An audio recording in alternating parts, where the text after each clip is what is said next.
आज जुड़ गए हैं बिहार सरकार के एससी एसटी कल्याण मंत्री जनक राम जी। जनक राम जी, बहुत बहुत स्वागत है आपका टीएनपी न्यूज़ पर। जनक राम जी, सबसे पहले तो मैं आपसे यही जानना चाहूँगा, एससी एसटी कल्याण मंत्रालय आपके पास है, इस समाज के कल्याण की जिम्मेदारी आपके ऊपर है और ये जिम्मेदारी बहुत छोटी जिम्मेदारी नहीं है, बहुत बड़ी जिम्मेदारी ये है। किस तरह से निर्वहन कर रहे हैं आप और सरकार वो कौन से काम कर रही है जिससे एससी एसटी समाज का भला हो?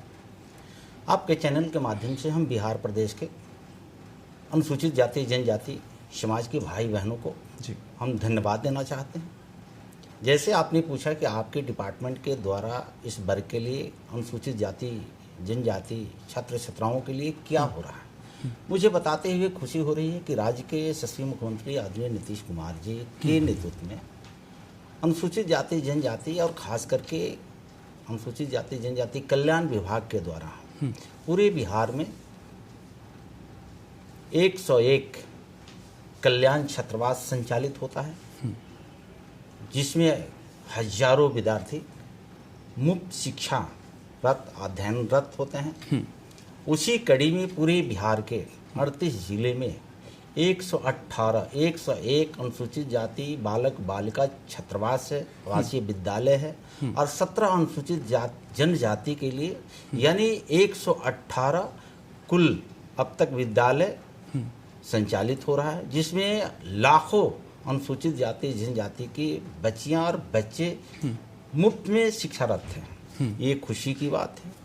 आने वाले दिनों में मुझे इस डिपार्टमेंट को, इस विभाग को राज्य के मुख्यमंत्री आदरणीय नीतीश कुमार जी और दो उप मुख्यमंत्री आदरणीय सम्राट चौधरी जी आदरणीय विजय सिन्हा जी के नेतृत्व में जब दायित्व जिम्मेवारी मिली तो मुझे यह बताते हुए खुशी हो रही है कि अब तक 118 के अलावा 40 अनुसूचित जाति जनजाति आवासीय विद्यालय प्रस्तावित कराया जा चुका है। उसी कड़ी में मुझे बताते हुए जो जिला मुख्यालय में अनुसूचित जाति कल्याण छात्रावास जो चलता है, जो कॉलेज के विद्यार्थी रह करके अध्ययनरत होते हैं, उनके लिए भी 9 केजी गेहूँ, 6 केजी चावल और पर मंथ 1000 रुपया वह विद्यार्थियों को सहायता राशि उपलब्ध कराई जाती है। उसी कड़ी में राज्य की सरकार नेता नीतीश कुमार जी के नेतृत्व में अनुसूचित जाति जनजाति कल्याण विभाग के द्वारा ये देश का पहला राज्य होगा बिहार अनुसूचित जाति जनजाति बालिका सावित्रीबाई फूले छात्रावास का निर्माण करने के लिए 16 को कैबिनेट ने पारित किया कि हर जिला मुख्यालय में 1 एकड़ जमीन पर 5 करोड़ के लागत से 100 आसन की बालिका छात्रावास सावित्रीबाई फूले के नाम पर स्थापित होगा। तो ये बताते हुए मुझे खुशी हो रही है कि ये समाज के बच्चे और बच्चियों के लिए, पढ़ने वाले छात्रों के लिए, वो छात्रावास हो या विद्यालय हो, ऑनलाइन क्लासेस चला करके कमीशन की तैयारी कराना, ये सरकार कटिबद्ध है। ये बाबा साहब अम्बेडकर जी का सपना था। बाबा साहब अम्बेडकर जी पहला ही उन्होंने मंत्र दिया कि शिक्षित बनो। बिल्कुल। मुझे ये बताते हुए खुशी हो रही है कि बाबा साहब अम्बेडकर का जो सोच था, एनडीए की सरकार, नेता नीतीश कुमार जी, नेता नरेंद्र मोदी जी के नेतृत्व में यह काम को पूर्ण रूपेण करके मुख्य धारा में अनुसूचित जाति के समाज के बेटा और बेटी को जोड़ने का काम हो रहा है। ठीक है, बाबा साहब अम्बेडकर जी का आपने नाम लिया, अब उनसे जुड़ा हुआ मैं आपसे सवाल ले लेता हूँ। बाबा साहब अम्बेडकर जी के नाम पर क्या आपको अब नहीं लग रहा कि सियासत में ज़रूरी हो गया है उनका नाम लेना, और जिस तरह से संविधान खतरे में है लगातार कहा जा रहा है, उसे लेकर के आप क्या सोचते हैं? क्या संविधान वाकई में खतरे में है? आरोप ये भी लगते रहे हैं बीजेपी पर कि जब लोकसभा के चुनाव हो रहे थे कि अगर बहुमत आ गया तो फिर आरक्षण जो है वो ख़त्म कर देगी बीजेपी, इस तरह के आरोप भी लगते रहे। देखिए, परम पूज्य बाबा साहब डॉक्टर भीमराव अम्बेडकर संविधान के निर्माता, निर्विवाद राष्ट्रवादी देशभक्त परम पूज्य बाबा साहब के नाम पर आज जिस तरह से महागठबंधन के विरोधी दल के नेता जो ओछी मानसिकता के प्रचारक वो सिद्ध कर रहे हैं, ये देश और प्रदेश की जनता जान रही है कि बाबा साहब अम्बेडकर अपने जीवन काल में जब लोकसभा का चुनाव महाराष्ट्र से लड़ना था तो यही कांग्रेस के लोगों ने उनके खिलाफ षड्यंत्र करके चुनाव जीतने नहीं दिया गया था। इतना ही नहीं, बाबा साहब अम्बेडकर जब बंगाल के खुलना जगह से जीत करके जब सदन लोकसभा में आते हैं, संविधान सभा के अध्यक्ष बनाए जाते हैं, उस समय भी महागठबंधन के और कांग्रेस के लोगों ने पुरजोर विरोध किया था। और बाबा साहब डॉक्टर भीमराव अंबेडकर के प्रदत्त अधिकार जो संविधान में वंचित समाज के एक खास वर्ग के वो नेता नहीं थे। राष्ट्र सबका होता है। राष्ट्रवादी विचारक जब बाबा साहब अम्बेडकर जी तो इस संविधान में जो प्रदत्त अधिकार दिया था, उस अधिकार को अगर कोई मखौल, कत्ल, हत्या, संविधान को तार तार किया तो महागठबंधन के नेता, खास करके कांग्रेस के लोगों ने किया। उनसे भी आगे ये कांग्रेस के लोगों ने बढ़ा कि परम पूज्य बाबा साहब डॉक्टर भीमराव अंबेडकर को जीते जी भारत रत्न का तो सम्मान नहीं मिला, मरणोपरांत भी बाबा साहब अंबेडकर को भारत रत्न का सम्मान नहीं मिला। अगर मिला तो एनडीए की सरकार, बीपी सिंह एनडीए की सरकार के जब प्रधानमंत्री बनते हैं, श्रद्धेय अटल बिहारी वाजपेयी जी समर्थन करते हैं, तब जाकर के बाबा साहब अंबेडकर को भारत रत्न का सम्मान मिलता है। तो एक तरफ बाबा साहब अंबेडकर के लिखे हुए संविधान को, प्रदत्त अधिकार को, संवैधानिक अधिकार को आम आवाम को अमली जामा पहनाने के लिए एनडीए सरकार जानी जाती है। वहीं महागठबंधन के लोग आज झूठिया आंसू बहा करके गरीबों, दलितों, अनुसूचित जाति, सर्व समाज के जो कमजोर तबके के लोग होते हैं उनको दिग्भ्रमित करके संविधान के नाम पर सत्ता में वापस आना चाहते हैं। ये देश और प्रदेश की जानती है कि जब जब कांग्रेस की सरकारें रही है, बाबा साहब अम्बेडकर के विचारों से, बाबा साहब अम्बेडकर के संविधानों से उनकी कोई लेना देना नहीं था। बाबा साहब अम्बेडकर स्पष्ट कहा, सरदार वल्लभ भाई पटेल हो, बाल गंगाधर तिलक हो, अबुल कलाम आजाद हो, महात्मा गांधी जी हो, राजेंद्र प्रसाद जी हो, उधम सिंह हो, भगत सिंह हो, सुभाष चंद्र बोस जी हो, इन लोगों ने अंग्रेजों को देश से अगर बाहर कराया गया तो यही देशवासियों को, राष्ट्रवादियों का सोच था कि राजा का बेटा राजा नहीं बनेगा, प्रजा के द्वारा चुनी हुई अब नेता बनेगा। लेकिन देश में क्या होते रहा, आजादी के बाद से अब तक देखा जा रहा है कि राजा का बेटा राजा, उसके परोक्ष आड़ में नेता का बेटा नेता बनते रहा, मुख्यमंत्री का बेटा मुख्यमंत्री बनते रहा। परिवारवाद की बात आप कर रहे हैं, ठीक है। एक और सवाल मैं अब जातीय सर्वेक्षण पर आना चाहूंगा। जातीय सर्वेक्षण के जब आंकड़े सामने आए थे, उसमें जो अनुसूचित जाति या अनुसूचित जनजाति की बात करें तो उसके आंकड़ों को लेकर के हैरानी ज़रूर होती है, क्योंकि गरीबी की अगर मैं बात करूं तो एससी हो या एसटी वर्ग हो, करीब 43% गरीबी। उन आंकड़ों को आपने भी देखा होगा, और जब आंकड़ों को आपने देखा उसके बाद उस दिशा में क्या कुछ कदम सरकार के द्वारा उठाए गए हैं? हम सरकार को कोटि कोटि बधाई देना चाहता हूं कि पूर्ववर्ती सरकार इस पर तो कभी चिंता ही नहीं किया। परिवार से बाहर ही सरकार पूर्ववर्ती नहीं निकली, लेकिन वर्तमान की सरकार, एनडीए की सरकार, नेता नीतीश कुमार जी के नेतृत्व में आपने स्पष्ट कहा है कि राज्य के गरीबों को, खास करके अनुसूचित जाति जनजातियों को जो सर्वे हुआ, उस सर्वे में जो भूमिहीन, उन भूमिहीन भाई और बहनों को 3 से 5 डिसमिल जमीन देने की सरकार कटिबद्ध है, दिया भी जा रहा है। उनके बस्तियों में अगर सड़कें नहीं है, सड़कें बनाने की काम किया जा रहा है। उनके बस्तियों में अगर बच्चे स्कूल की तरफ नहीं जा रहे हैं, उसके लिए टोला सेवक, विकास मित्र बना करके उनके बच्चों को स्कूल में जोड़ने का काम किया जा रहा है। छोटे छोटे कुटीर उद्योग में ऋण दे करके उनको मजबूत प्रदान किया जा रहा है। तो ये तमाम योजना के साथ साथ परम पूज्य बाबा साहब अम्बेडकर जी के 143वीं जन्म जयंती के अवसर पे ये सरकार, एनडीए की सरकार, नेता नीतीश कुमार जी के नेतृत्व में मेरे ही अनुसूचित जाति जनजाति कल्याण विभाग के द्वारा डॉक्टर अंबेडकर विकास समग्र शिविर बिहार के 62,000 महादलित टोले में लगा करके उनको 22 डिपार्टमेंट के योजना से लाभान्वित कराया गया है। ठीक है, जातीय सर्वेक्षण के आंकड़ों पर आपने 3 से 5 डेसिमल जमीन की बात करी, उसको लेकर के हमें बिहार में धरना प्रदर्शन भी प्रशांत किशोर का देखने को मिला है कि आप जमीन तो दे रहे हैं, जो आरोप लग रहे हैं, लेकिन कब्जा जो है उन लोगों को नहीं मिल पा रहा है। उसके अलावा जो 94 लाख परिवार हैं जो गरीब वर्ग में आते हैं, उन्हें आगे बढ़ाने के लिए 2 लाख रोजगार देने की बात कही थी, वो नहीं मिल रहा है, जिस तरह के आरोप लग रहे हैं। देशराज कमेटी की जो रिपोर्ट है उसका लगातार जिक्र किया जा रहा है। तो आरोप भी तो सरकार पर लग रहे हैं, इन आरोपों पर सरकार क्या कह रही है? विपक्ष के पास आरोप लगाना ही एक मकसद रह गया है। जब उनके हाथ में जब सत्ता थी तो उन्होंने इन गरीबों के लिए कुछ किया नहीं। आपने स्पष्ट कहा कि जमीन की तो पट्टा दिया जा रहा है, 3 से 5 डिसमिल जमीनें दी जा रही है, लेकिन कब्जवारी नहीं मिल रहा है। मैं स्पष्ट आपके चैनल के माध्यम से बताना चाहता हूं कि सरकार पट्टा भी दे रही है और कब्जवारी भी दिला रही है, लेकिन जिन लोगों ने आज आरोप लगा रहे हैं विरोध में बैठ करके, आज पट्टाधारियों को बेदखल करने का काम वही विपक्ष में बैठे नेता के द्वारा कराया जा रहा है। रही बात बेरोजगारों को रोजगार देने की बात, तो सरकार ने कटिबद्ध थी कि हम 10 लाख युवाओं को नौकरी देंगे, वह अपने सीमा को पार कर गई है। 10 लाख के जगह पर 12 लाख बिहार के युवाओं को नौकरी दिया जा चुका है।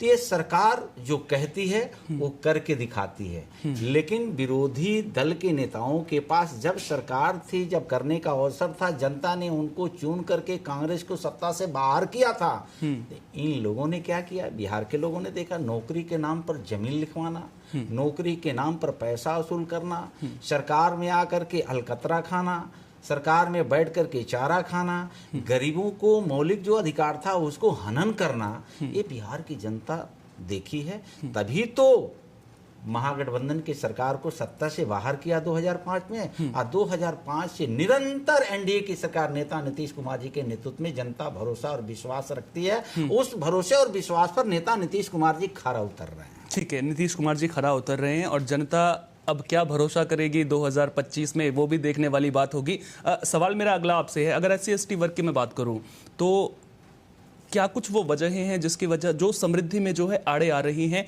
और उन वजहों को लेकर के क्या किया जा रहा है? जैसे शिक्षा को लेकर के आपने बहुत अच्छी तरीके से समझाया कि स्कूल लगातार खोले जा रहे हैं, लेकिन सरकार की तरफ से तमाम कोशिशें हो रही हैं, उसके बावजूद भी पिछड़ापन क्यों नहीं दूर होता है?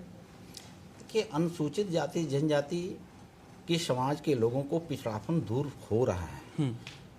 बाबा साहब अम्बेडकर का मंत्र था शिक्षित बनाओ, तो ये सरकार ने शिक्षित बनाने का काम बड़े पैमाने पर स्कूल खोला जा रहा है। तो जब समाज शिक्षित बनता है तो मुख्य धारा में जुड़ता भी है, उसको रोजगार भी मिल रहा है। उसी कड़ी में आप देखे होंगे कि अनुसूचित जाति जनजाति अत्याचार निवारण कानून बना हुआ है। जब समाज के मजबूत लोगों के द्वारा कमजोर लोगों को कहीं सताया जाता है, प्रताड़ित किया जाता है, अपमानित किया जाता है, तो ये सरकार ने अनुसूचित जाति जनजाति अत्याचार निवारण एक्ट के तहत उन मजबूत हाथों से जो कमजोर लोगों को दबाने का प्रयास किया जाता है, उसके लिए बिहार के 38 जिलों में स्पेशल अनुसूचित जाति जनजाति के लिए थाना खोल करके, थाना प्रभारी बैठा करके, स्पेशल कोर्ट बना करके तमाम शक्ति से उसको मजबूती प्रदान किया गया। उसके साथ ही अनुसूचित जाति जनजाति विभाग के द्वारा एट्रोसिटी एक्ट के तहत किसी कमजोर वर्ग के भाई और बहन को कोई सताता है, प्रताड़ित करता है, तो त्वरित उसके ऊपर FIR होता है, और FIR जैसे होता है उस पीड़ित परिजन को मिनिमम 85,000 रुपया सरकार के द्वारा देय होता है। अगर उस पीड़ित परिवार में किसी की जानलेवा हमला हो गई, उस पीड़ित परिवार की जान चली गई, तो FIR में त्वरित 4,12,500 रुपया का राशि भुगतान किया जाता है। और जैसे थाना वह पीड़ित परिवार को मुकदमे को चार्जशीट करती है, उस एवज में 4,12,000 यानी टोटल 8,25,000 रुपया उस पीड़ित परिजन को देय होता है। ऐसे कानून मजबूती प्रदान करने के लिए समाज को मौलिक अधिकार जो संविधान में प्रदत्त अधिकार बाबा साहब अम्बेडकर जी ने दिया था, उसको यह सरकार लागू करा करके उस समाज को मजबूती प्रदान कर, यानी कि समाज को मजबूती प्रदान करने की कोशिश लगातार सरकार की ओर से की जा रही है। एक और सवाल मेरा आपसे है, और ये सवाल बहुत ही बड़ा है, क्योंकि जब हमारी टीम ग्राउंड जीरो पर पहुंचती है तो वो क्या पाती है? सरकार तमाम योजनाएं चलाती है, लेकिन धरातल पर बीच में कुछ ऐसे लोग भी आ जाते हैं जिसकी वजह से, भ्रष्टाचार की वजह से पूरी तरह से जनता तक वो उन योजनाओं का फ़ायदा नहीं पहुंच पाता है। प्रधानमंत्री आवास योजना आप ले लीजिए, लोग ये कहते हुए नजर आए कि पैसे हमें देने पड़ रहे हैं। इसके अलावा आप तमाम योजनाओं की आप बात कर लीजिए, तो लोग ये कह रहे हैं कि भ्रष्टाचार बीच में। राशन मिलता है 5 किलो फ्री में, उसमें से जो है कभी 4 किलो मिल रहा है, कभी 3 किलो मिल रहा है, तो उस पर भी तो अंकुश लगाने की जरूरत है, क्योंकि जीरो टॉलरेंस के बाद भ्रष्टाचार को लेकर लगातार हो रही है। बिल्कुल आपने गांव ग्रामीण की बात को रखा है, मैं धन्यवाद देता हूं, लेकिन उसी कड़ी को बढ़ाते हुए मैं ये स्पष्ट कर देना चाहता हूं कि ये काम पूर्ववर्ती सरकार में बड़े पैमाने पर होता था। उसको सरकार रोकथाम लगाने के लिए कई ऐसे कदम उठाया गया है, जैसे प्रधानमंत्री आवास हो, मुख्यमंत्री आवास हो। पहले इंदिरा आवास के नाम से चलता था, उसमें बड़े पैमाने पर किसी गरीब के पास अकाउंट नहीं होता था, खाता नहीं होता था, कैश लेन देन का प्रचलन था। जो महागठबंधन की सरकार हुआ करती थी, आधे आधे बंटवारा हो जाता था। एनडीए की सरकार, नेता नीतीश कुमार जी, नेता नरेंद्र मोदी जी की सरकार आई तो सभी गरीब परिवार को जनधन योजना के नाम से खाता खुलवाया गया। आज देश के या बिहार प्रदेश में कोई ऐसा गरीब नहीं है जिसके पास खाता ना हो। सीधे डीबीटी के माध्यम से उसके खाते में लाभार्थी के चला जाता है, उसमें लेन देन की कोई गुंजाइश नहीं है। फिर भी कोई अगर हिम्मत और हिमाकत करता है उन गरीबों के खाते से पैसा लेने का, तो आपने देखा होगा कि समय समय से बड़े बड़े अधिकारी या छोटा अधिकारी हो, प्रखंड का अधिकारी हो या जिला का अधिकारी हो, सार्वजनिक रूप से उसको सरकार पकड़ने का काम करती है, उसकी संपत्ति जब्त करने का काम करती है, जेल के सलाखों में भेजने का काम करती है। तो अब गरीबों को कोई दिग्भ्रमित नहीं कर सकता है। हाँ, समाज धीरे धीरे सजग हो रहा है। राज्य के और केंद्र के चलाए जा रहे योजनाओं में अगर कोई बिचौलिया लगता है तो उसको भी जेल सरकार भेजती है। पहले पूर्ववर्ती सरकार तो खुद देश का प्रधानमंत्री आदरणीय राजीव गांधी जी ने कहा था कि मेरी सरकार में अगर 1 रुपया हम भेजते हैं गांव गरीब किसान के लिए तो 85 पैसा कहीं चला जाता है बिचौलिए के जेब में और 15 पैसा ही लाभार्थी के जेब में। आज मुझे बताते हुए खुशी हो रही है कि देश का नेता नरेंद्र मोदी जी की, राज्य का नेता नीतीश कुमार जी के नेतृत्व में अगर छात्रवृत्ति का पैसा हो, मुख्यमंत्री आवास का पैसा हो, प्रधानमंत्री आवास का पैसा हो, किसान मानधन का पैसा हो, सीधे दिल्ली से चलता है पटना, पटना से चलता है उस लाभार्थी के खाते में जाता है। और जब लाभार्थी अपने मोबाइल के मैसेज देखता है, वो महिला हो या पुरुष हो, किसान हो या वृद्धा पेंशन लाभार्थी हो या दिव्यांग लाभार्थी हो, वो मंद मंद मुस्कुराता है, चेहरे पर लालिमा आ जाती है। यही तो कमाल है परम पूज्य बाबा साहब डॉक्टर भीमराव अम्बेडकर के संविधान का और नेता नीतीश कुमार जी का और नेता नरेंद्र मोदी जी का, कि गरीब के चेहरे पर आज मुस्कुराहट देखने को। ठीक है, डायरेक्ट बेनिफिट ट्रांसफर की आपने बात करी, उसके जरिए सीधे खाते में पैसा आता, लेकिन जो योजनाएं हैं, जैसे अन्न योजना है, प्रधानमंत्री नरेंद्र मोदी के द्वारा जो राशन वितरण लगातार किया जा रहा है गरीब परिवारों के लिए 5 किलो का, उन पर भी कहीं ना कहीं ध्यान देने की जरूरत है। अब मैं मौजूदा राजनीतिक परिस्थितियों को लेकर के आपसे सवाल लेता हूं। बिहार में चुनाव हैं और चुनाव से पहले SIR का मुद्दा खूब गरमाया हुआ है। तेजस्वी यादव तो ये तक कह रहे हैं कि जरूरत पड़ी तो इंडी गठबंधन के जो भी पार्टियां हैं उनके साथ मिलकर के चुनाव बहिष्कार किया जाएगा। उनके पास कोई मुद्दा नहीं है। श्री तेजस्वी यादव जी को ये मालूम हो चुका है कि हम चारों चित जनता के बीच में जाएंगे और जनता वो हालात करेगी कि विरोधी दल का नेता भी अब बनने की स्थिति में नहीं रहेंगे। तो उनको ये मालूम है जनता को दिग्भ्रमित करना ही उनके पास। लेकिन वो लगातार ये कह रहे हैं कि आप जो हैं चुनाव आयोग के साथ मिले हुए हैं, पहले आपने महाराष्ट्र में खेला किया, अब आप बिहार में खेला करने की तैयारी कर रहे हैं, ये आरोप भी लग रहा है। देखिए, बड़ी हास्यास्पद बात हमारे विरोधी दल का नेता श्री तेजस्वी यादव जी करते हैं। जिस राज्य में वो महागठबंधन के नेता जब चुनाव जीत जाते हैं तो जश्न लोग मनाते हैं। यही बिहार प्रदेश में पड़ोसी हमारा राज्य है झारखंड, झारखंड में महागठबंधन के जब हेमंत सोरेन जी जीते तो इन्होंने जश्न मनाया।